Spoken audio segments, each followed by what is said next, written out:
کہتی ہے کہ کام میرا ہے، زمین تپ رہی ہے، وہ چل رہے ہیں، پاؤں میں چھالے آ گئے ہیں، کسی کو چلنے کی طاقت نہیں تو ریگ کر مہدی موعود علیہ السلام کی ابتدا ہو رہی ہے۔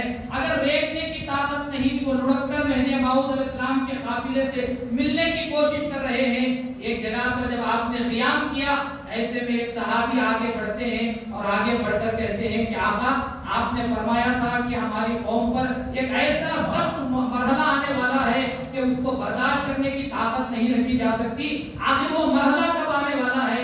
مہدی موعود علیہ السلام نے فرمایا یہی وہ مرحلہ ہے، لیکن تمہارا ایمان اتنا زیادہ ہے، تمہارے اندر عشق خداوندی اتنی زیادہ ہے کہ تم کو تکلیف معلوم نہیں ہوتی۔ تو اسی کو واللہ یعصمک عن الناس کے نام سے یاد کیا جاتا ہے کہ اللہ بچاتا ہے۔ کیسے بچاتا ہے؟ پتھر نہیں لگتا، ایسا نہیں، پتھر کھانے کے بعد ایمان میں خرابی پیدا نہیں ہوتی، اس کو بچانے کے نام سے یاد کیا جاتا ہے۔ ورنہ بہت سارے لوگ ہیں کہ انسان کو اگر دنیا کا خوف دلایا جاتا ہے وہ اپنے ایمان سے ہاتھ دھو بیٹھتے ہیں۔ بہت سارے لوگ ایسے ہوتے ہیں کہ ان کو ہمارا اقسام کی تکلیفیں دی جائے تو وہ کہتے ہیں کہ کہاں یہ لوگوں کی گالیاں سن کر یہ اچھا کام کرنا ہے، چلو اس کام کو بند کر دو۔ لیکن رسول اللہ صلی اللہ علیہ وسلم نے یہی کہا کہ گالیاں سن کر کام کرنا یہی تو میرا اسوہ ہے۔ اگر تم اتباع کرنا چاہتے ہو تو اس پر اتباع کرو، اس کی اتباع کرو۔ مہدی موعود علیہ السلام نے کون سی ایسی بات تھی جو آپ نے لوگوں کو تعلیم دی جس کے تعلق سے یہ کہا جا سکتا ہے کہ یہ لوگوں پر ظلم کی بات ہو رہی ہے؟ یا کون سی ایسی بات تھی جس کے تعلق سے کوئی یہ کہہ سکتا ہے کہ یہ قرآن کے خلاف میں ہے یا رسول کے عمل کے خلاف میں ہے؟ مہدی موعود علیہ السلام نے سوائے قرآن کی تعلیم کے، اتباع رسول کے اور کوئی پیام آپ نے نہیں دیا۔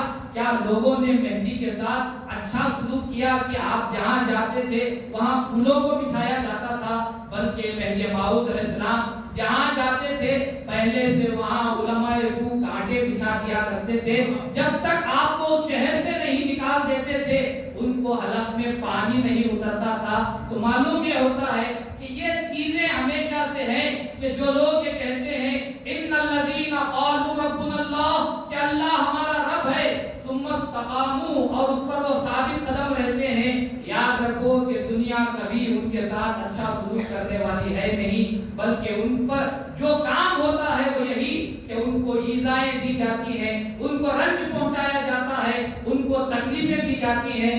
رسول اللہ صلی اللہ علیہ وسلم کی دو بیٹیاں جو آپ نے شادی کر دی تھی، نبوت کا اعلان سے پہلے آپ نے ابو جہل کے بچوں کو شادی کر آپ نے دیا تھا، لیکن نبوت کا اعلان کرنے کے بعد وہ ابو جہل کے دونوں بچوں نے کہلا بھیجا کہ اپنی جا کر اپنے باپ سے کہو کہ اگر نبوت سے انکار کرتے ہیں تو ہم تم کو رکھنے کے لیے تیار ہیں، اگر نبوت سے انکار نہیں کرو گے تو ہم تم کو طلاق دے دیں گے۔ رسول اللہ صلی اللہ علیہ وسلم کے پاس وہ بیٹیاں آئی اور آ کر کہا کہ ہمارے شوہر یوں کہتے ہیں۔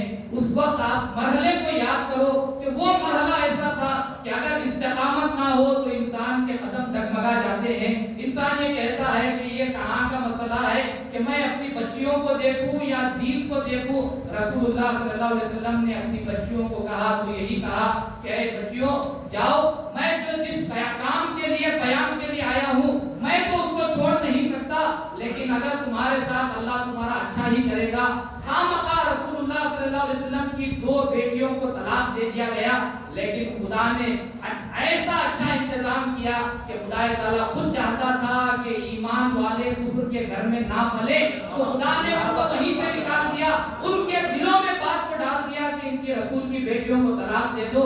اب اس کے بعد ہوا کیا؟ خدا نے کہا کہ ایمان کا جوڑ ایمان ہی ہو سکتا ہے۔ خدا نے حضرت عثمان غنی کے ساتھ ان کی شادی کرائی۔ تو معلوم یہ